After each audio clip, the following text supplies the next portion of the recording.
Okay, what you saw in the advertising was what we noticed, what we learned that a lot of people understand with layers. You hold up your phone, you look around you, and you see restaurants or houses for sale. That's absolutely what a big percentage of the current layers is about.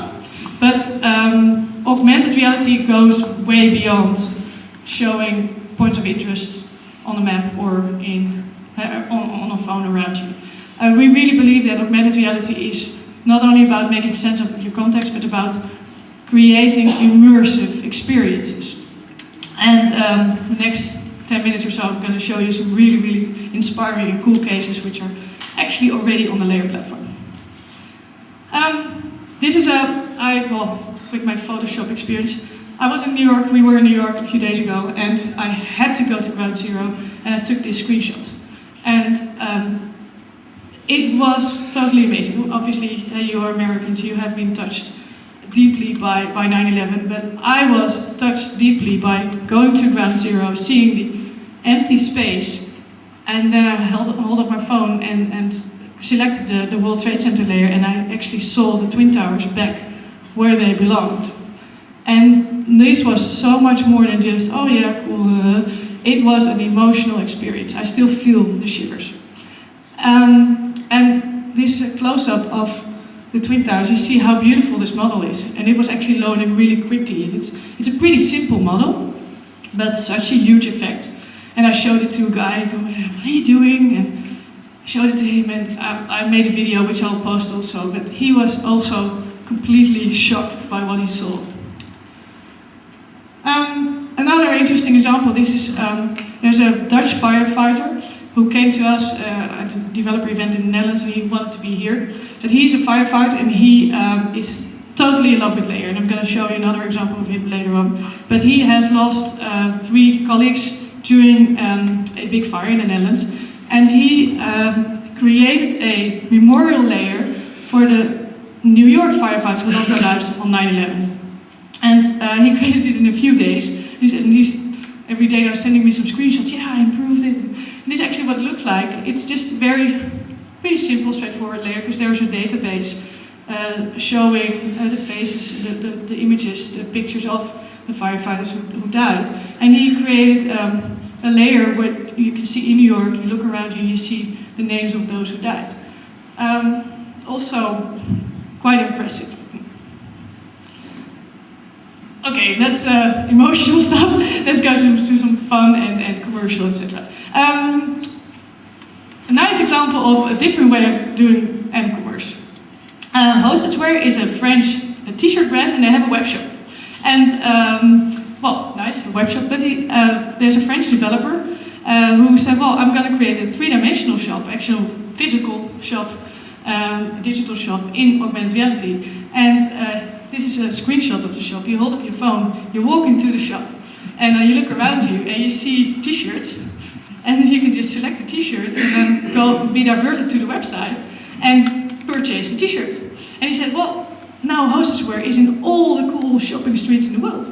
And he put one in Santa Clara, and there was one in New York, etc. So Hosteswear has a physical presence without paying $1 in to pay rent or whatever.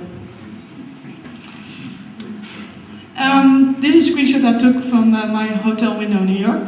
Avatar layer. It was coming right at me. This is a cool example of what you can do for brand campaigns, for example. This was just a very simple, straightforward layer created around the launch of the Avatar movie. And it's showing you a Pandora Island, or I don't even know how this creature is called, but yeah, you can see objects floating in the air, flying at you, etc. These models are all created, in databases, and it's pretty straightforward to create a cool layer from it. And only this layer is very simple, because everywhere you are, it just shows you the object. But if you manage to create a game around this, with real game mechanics, which actually where you can interact with the object, then it starts to become really, really, really interesting. Rolling Stones, they have a layer created by a UK developer called Augmented Reality. It's called Exile Your Street. What it does, both on Facebook and in the layer itself, you can place posters in your street or in somebody's garden as a present or whatever. So you, on the website enables you to pick a location and select a cool album cover, and then select the music to go with it, and say, okay, send it to Matt, and then Matt gets an email saying, well, open up this layer and see what's in your garden, or see what's placed around you. And then he sees a cool Rolling Stones album placed with a personal message. This goes beyond an e-card, man. This is really very exciting, and it was on the Facebook page of the Rolling Stones. It got a lot of attention here. This was on Gizmodo, I think yesterday. A maze labyrinth created by a French developer. Well, the Gizmodo article talked about that it was really referred back to the old maze games, labyrinth games, like in the early Windows times. It actually places a maze around you, 50 by 50, and you can just hold up your phone and walk through the maze. This is also still really early stage, but if you can actually create a real game from it with a real location, not just only placed around you, but placed in Central Park or here in the parks around San Francisco, and you actually have to go through a challenge and fight animals and play Pac-Man or whatever.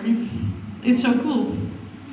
And it's beyond this little box of your laptop. It's in reality. Another game which is pretty interesting and getting a lot of reusage, interesting for us, it's called Conquer. It's basically the AR version of Risk. This screenshot, I took it from my hotel window here in San Francisco, but it's a little bit small. But for this one, the AR view is even the least interesting, but I usually play it in list view, which you can also do. It's actually showing you locations, and what you can do is when you announce yourself, when you subscribe to the challenge or to the game, you are placed in a team, and I'm in the yellow team. I went into the game. I saw that a lot of San Francisco and around us is conquered by a blue team, and even the Twitter headquarters. I don't know if the blue team is here, but Twitter headquarters has 50 armies, in San Francisco 76 armies. So it cost me a little bit too much time to try to conquer that, because it's still a very primitive game. So I have to click. So I conquered Tiburon. I don't know where it is.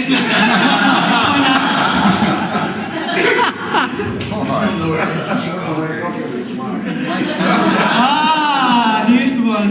Okay.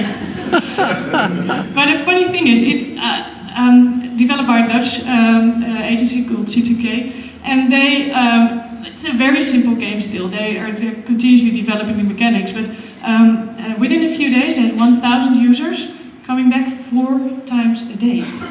So we had our first real reusage layer.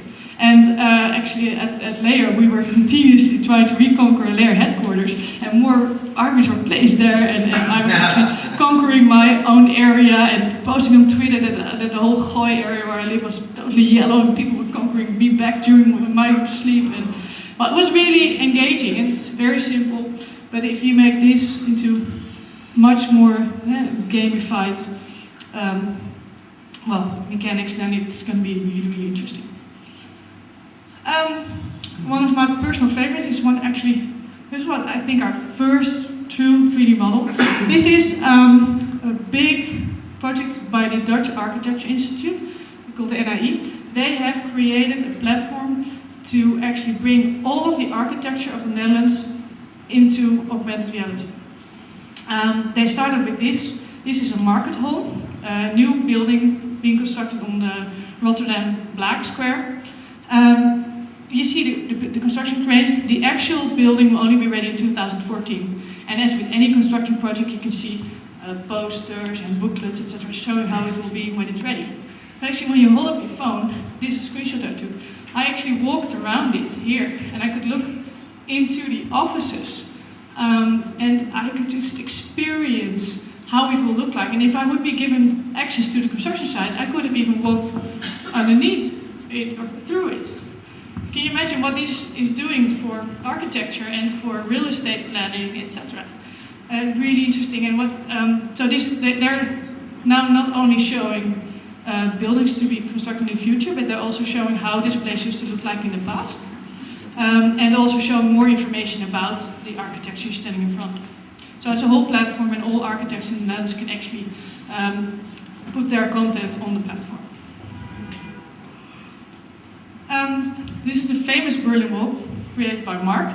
He will talk much more about it in his presentation, but this is also such an emotional experience. People in Germany have been also emotional about it, because some people say, well, we don't want to be reminded of it, but also in terms of how important this is for history, that you can actually walk past the wall and experience how it used to block your view, and that you could totally not get through it. It's very impressive. And in this same area, this is a slide I created months ago. It's a personal dream. A few years ago I was in Sicily, Syracuse, and there was a big Greek temple and a Roman temple, and I just stood there and said, we know it's possible right now, technology-wise, to hold up your phone and see how it used to look like. And not only the construction, but literally how the people used to dress, what they used to do. And I created this slide as an inspiration, and not only see the construction of the Colosseum, but how did these places look like? How were the lines? Where were the people sitting? Where did they come from? And a month ago, we were approached or called by the Italian Ministry of Cultural Heritage. He said, I'm gonna come over, I need to talk to you, we need to develop something. And he's got every single old building in Italy, it's already in a CMS, it's all in 3D. And he said, I just want to start now and make sure that this is all available to the big audience in augmented reality. And we want to show people how this place used to look like in the past. And even talking archaeology, the Forum Romanum in Rome, there used to be houses 3,000 years ago, and different houses 2,500 years ago, and again different 2,000, etc., etc. Archaeologists have a big problem when wanting to reconstruct a certain area in history. And they say, well, we love augmented reality because we can reconstruct every single face. You just use a slider on the phone or in your UI and just show how it used to look like in all the different stages.